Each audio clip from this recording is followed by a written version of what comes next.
saya Pak, ngurusi anak-anak ini di kelas ini. Ban saya dikempos. Kemarin saya sanksi. Ternyata tahu-tahu ketika saya keluar, ban saya kempos. Insya Allah ini siswa yang mengempos ban saya. Karena ini saya lihat siswanya ini pendendam ini. Capek saya ngurusi satu siswa ini. Dari kemarin memang tidak pernah mengerjakan tugas. Saya sanksi berkaitan dengan PAI. Ternyata anaknya ini saya sanksi baca sholawat. Saya sanksi dengan tulisan Arab untuk menulis surah Al-Fatihah sebanyak 3 kali. Ternyata ketika sudah pulang ini anaknya bebannya gurunya ini dikemposin. Ada apa Pak mungkin? Ya ini saya Pak. Gimana? Ada siswa saya. Iya. Nah, hari ini saya sanksi. Karena anaknya tidak pernah mengerjakan tugas, tidak pernah masuk. Ini masuknya kadang-kadang 1 minggu 2 kali, 1 minggu 3 kali.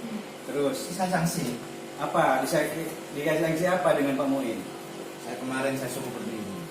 Saya Terus? suruh berdiri agak lama. Keesokan harinya tidak masuk lagi. Saya sanksi lagi. Terus Setelah disanksi, keluar anaknya. Tidak tahu ketika sudah waktunya pulang, ban gurunya ini dikemposin ya Pak. banyak Pak Muin dikemposin. Benar ini. Yakin kalau itu siswanya Pak Insya Muin? Allah saya yakin itu Pak. Karena ini saya lihat anaknya ini pendendam ini. Ini. Apa gara-garanya Pak Muin dikasih hukuman itu? Siswanya kok bisa dihukum gara-gara apa di kelas? Dia tidak mendengarkan nasihat gurunya. Terus Ketika gurunya memberikan tugas, memberikan wacana kita di depan menjelaskan sebuah materi, gurunya dimakan.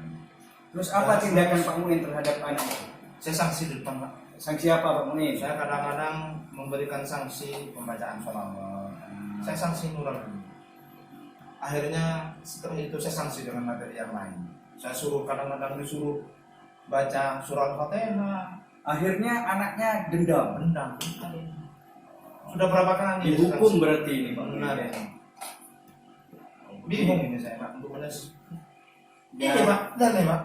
Sampai umpan-umpan ini. Ini sampai umpan. Ini gara-gara satu siswa ini kita kerumunan kerjanya.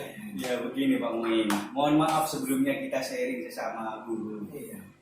Begini, saya itu mengikuti atau bahkan membaca karena saya mengikuti pendidikan guru penggerak dan saya baru dapat ilmu bagaimana kalau kita sharing berkaitan dengan itu Pak Muin. Bagus itu Pak. Begini Pak, Itu bergerak dalam bidang apa Pak? ya tentang pendidikan di Indonesia.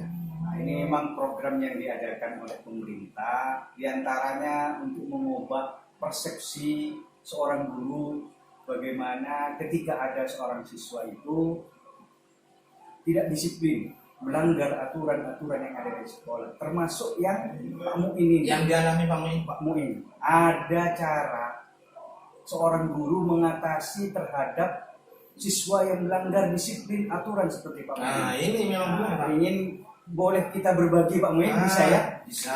Begini Pak Muin, Ini. ada sebuah teori namanya ini teori tentang kontrol diri seorang guru.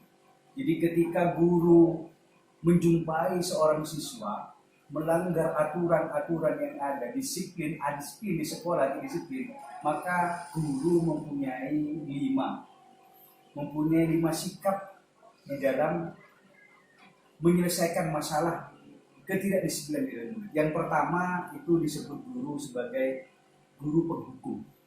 Sebagaimana yang Pak Muin ini terjadi.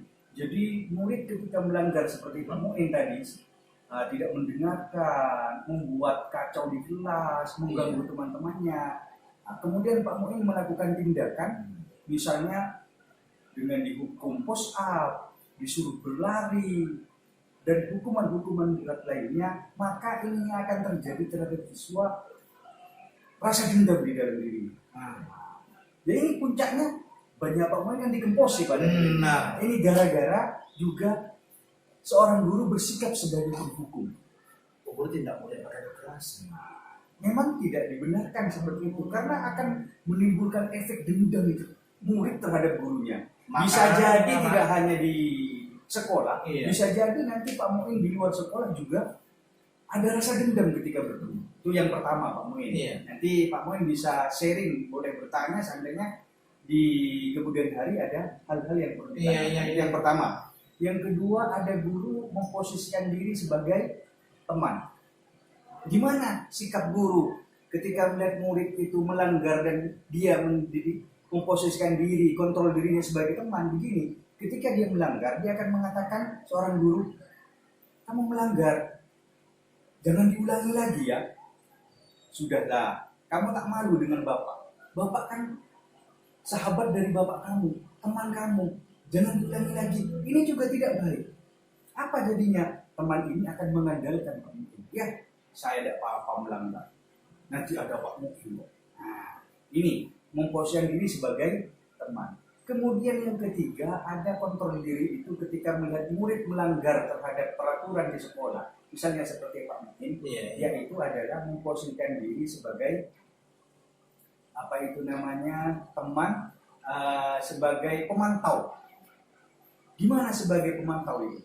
Seperti ini. Kamu melanggar, apa kamu tahu ada peraturan di sana? Apa akibatnya? Ini namanya pemantau. Pak, misalnya saya harus berdiri. Itu aturannya ada di sana. Kamu harus ikuti aturan itu.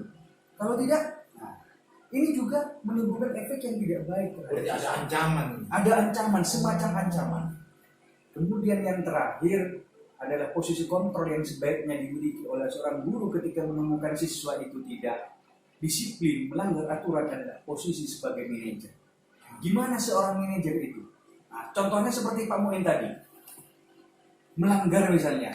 Nah, komunikasinya, ucapannya seperti ini. Bagaimana nak?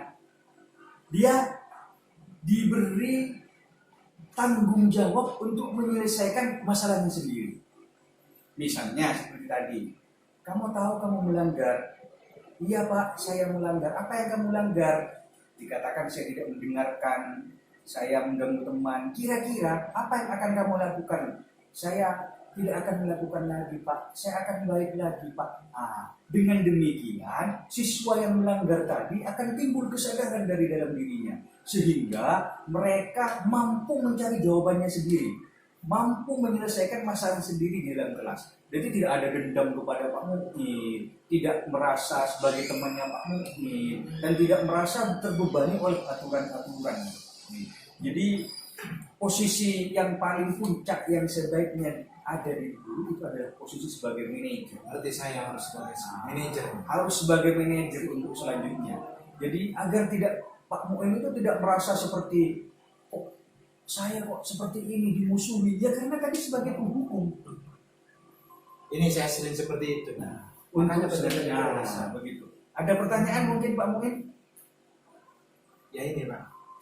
Berarti tadi sudah ada 4 komponen kan? Ya, 5 komponen. 5 kontrol diri seorang guru. Kontrol diri. Ya. Berarti ini yang paling baik, yang nomor 5 ini. Iya, sebagai manajer. Jadi intinya seorang siswa dibangun kesadaran dan mempunyai tanggung jawab untuk memperbaiki kesalahannya. Bukan berarti mereka akan dikucilkan, tapi memperbaiki diri dan masuk lagi ke kelompok. Makanya kemarin Pak Mu'in ketika ngajar di kelas OTKP ini, ya, banyak siswa yang cemberut ini kayaknya. Ketika sudah mengucapkan salam, Assalamualaikum. Betul. Padahal salam kan wajib, harus Betul. dijawab. Ternyata anak-anak sampai dengan 4 kali baru dijawab. Berarti 4 kali. ada dendam Ini saya berarti. Kalau begitu ke depan kita saling berbagi. Kita harus menjadi guru. Kalau ingin mendisiplin guru, inilah yang disebut dengan kemudian budaya positif. Jadi mereka diberi masukan, diberi tanggung jawab sendiri, menyelesaikan solusinya sendiri, sehingga mereka disiplin dengan kesadarannya sendiri, bukan karena takut dari Pak Mu'in, ada dendam dengan Pak Mu'in. Jadi mereka sadar dengan sendirinya, saya mempunyai tanggung jawab, harus disiplin. Ini dibangun budaya positif dari sana Pak Mu'in. Ya, jadi kedepannya kita saling berbagi. Kedepannya Pak Mu'in mempunyai posisi kontrol tadi yang paling tinggi, yaitu manajer. Saya juga begitu pada awalnya Pak Mu'in. Iya. Saya juga begitu. Ternyata saya kurang tepat menyikapi seperti itu. Iya Pak. Tadi yang paling baik itu adalah komponen yang nomor berapa itu? Nomor 5. Nomor 5. Posisi sebagai manajer. Sebagai manajer. Insya Allah saya akan terapkan Pak Amin. Saya terima kasih sharingnya Pak Amin. Kebetulan Ya, sama-sama. Iya, kebetulan ini jam jam 9, 10, 11 saya punya bagian di kelas. Saya terima kasih atas insya Allah ini mudah-mudahan bermanfaat. Amin, amin. Terima kasih. Sama-sama Pak Muin, sama-sama.